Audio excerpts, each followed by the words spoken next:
गायब कर दिया जाता है कह करके कि 8 मौतें हुई हैं। इतना वैमनस्य रखता है कि यहाँ के आदमियों की जान की कोई कीमत नहीं है। एक डॉक्टर के रूप में बोलता हूँ कि यह दुनिया में एक नई बीमारी का आविष्कार नीतीश कुमार जी ने किया है कि पुलिस माफिया गठजोड़ाइटिस। नीतीश कुमार जी फराव की तरह बैठ करके अपने लोगों की मृत्यु कर रहे हैं और इसलिए नहीं किया जा रहा है क्योंकि ये सब अनुसूचित जाति और अति पिछड़े के लोग हैं। आज से 2000 वर्ष पहले मिस्र में एक फराव राजा हुआ करते थे और राजा के गलतियों के कारण मिस्र की हजारों जनता मारी गई थी। और यह जो मूसा की कहानी पढ़ते हैं वही चीज़ आज हम बिहार में देख रहे हैं। बिहार में भी एक फराव जैसे राजा हो गए हैं माननीय नीतीश कुमार जी, जिनके राज में अचानक लोग मर जाते हैं जिसका किसी को कारण पता नहीं चलता है। मेरे लोकसभा क्षेत्र में परसों शाम से सुधीश राम, इंद्रासन महतो, चुलाही पासवान, गोविंद ठाकुर, गणेश राम, ये सब गिद्धा का वहाँ एक ही गांव के लोग हैं और इन सब की मृत्यु हो जाती है।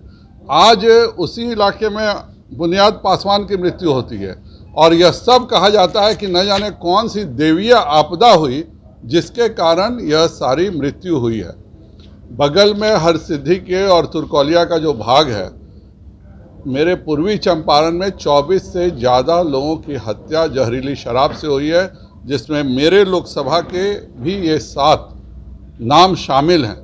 लेकिन एक यह उनको रात भर धमकी परसों रात से दिया जाता है कि तुम लोग सब लाश जलाओ, नहीं तो तुम लोगों के पूरे परिवार को जेल में बंद कर दिया जाएगा। स्थिति कितनी भयावह है कि बुनियाद पासवान की आज सुबह सुबह मौत होती है, अस्पताल में मौत होती है, उसका भी पोस्टमार्टम नहीं कराया जाता है क्योंकि उसके भी पोस्टमार्टम से यह राज खुल जाता है कि जहरीली शराब की मौतें केवल तुर्कौलिया और सिद्धि में नहीं हुई हैं बल्कि सुगौली के छपराबहास में भी हुई है। यह पूरा का पूरा जहरीली शराब के तंत्र को प्रशासन का सहयोग हासिल है, वरना अगर कोई जहरीली शराब से मृत्यु हो रही है, कोई जहरीली शराब बेचता है तो उसको बचाने के लिए एक प्रशासन क्यों परेशान है। अगर यह हत्याएं हैं जहरीली शराब की तो उनको इंसाफ मिलना चाहिए था, उन जहरीली शराब के जो बेचने वाले थे उन पर कार्रवाई होना चाहिए था। लेकिन यह कहना कि ये सब अचानक एक देवीय आपदा हुई और परसों रात से सब के सब मारे गए, एक ऐसा डायरिया चलता है जो उस परिवार के न किसी महिला को होता है न उस परिवार के किसी छोटे बच्चे को होता है।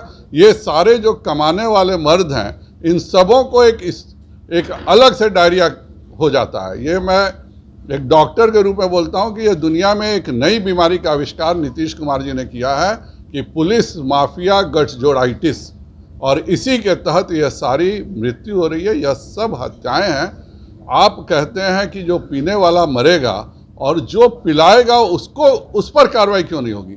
यह मैं खुद भी इस क्षेत्र में जा रहा हूँ।